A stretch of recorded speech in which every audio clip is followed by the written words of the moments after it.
take questions, but I'm not here to slam anybody or argue any points as far as what my neighbors believe and their concerns, but I will try to address any questions that a person may have. Yeah, I'm Steve Carlson. I'm pastor of Bethel Lutheran Church. It's over here on Broadway. Hi, I'm Steve. one of those who wrote the letters of concern. I appreciate your remarks, and I just want to say I do have concerns regarding parking. I do have concerns about the impact on the residential neighborhood.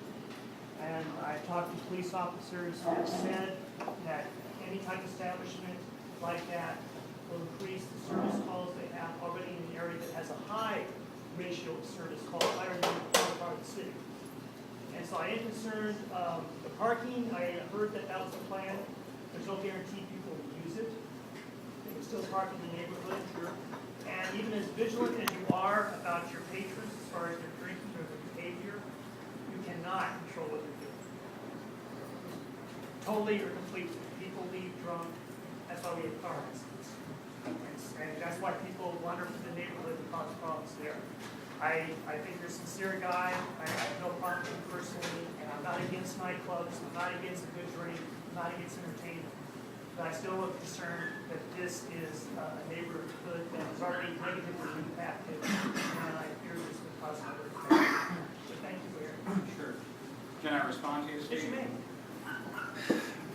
This is a neighborhood that has been negatively impacted. I think we're here to help positively impact it.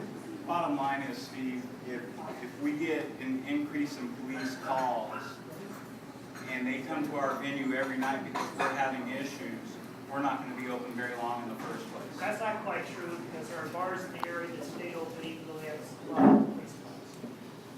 That's not true. I know dealing with Club Fred, that was an issue. That's not so true. Hold on a second. And I don't really want to have an open debate about anything, because this isn't the forum for it. But I appreciate your concerns. I believe we've addressed them. We're going to have a nice security detail to deal with that area there. We'll have security at the park, and we will have some signs pointing people to park that way. And I guess we can agree to disagree, but I really feel we've already made a positive impact in this area just by having construction. My thought.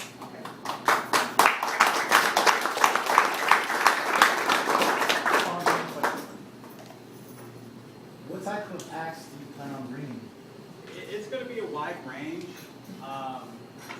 Again, I kind of touched on it briefly. Some country, some rock,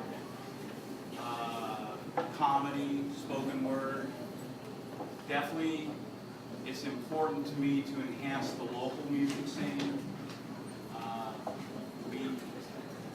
It's important to build the local scene, and it's going to help out other venues like Audie's and the Starline.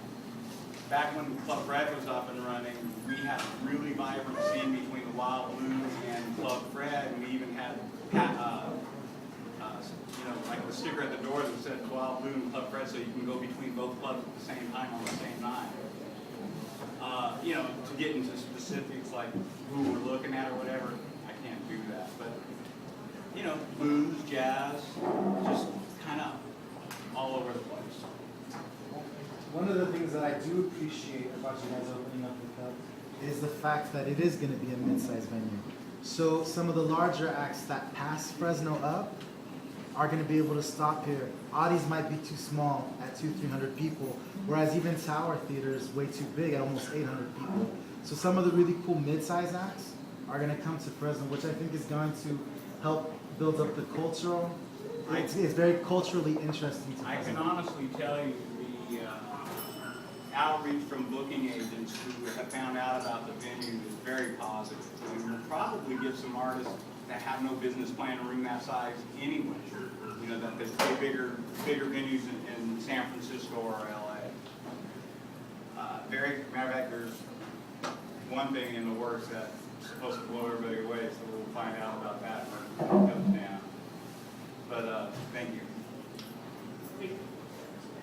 Tony, you said, so it's not gonna be a bar that's gonna be open at 3 o'clock in the afternoon, you know, it's not gonna be one of those neighborhood type deals.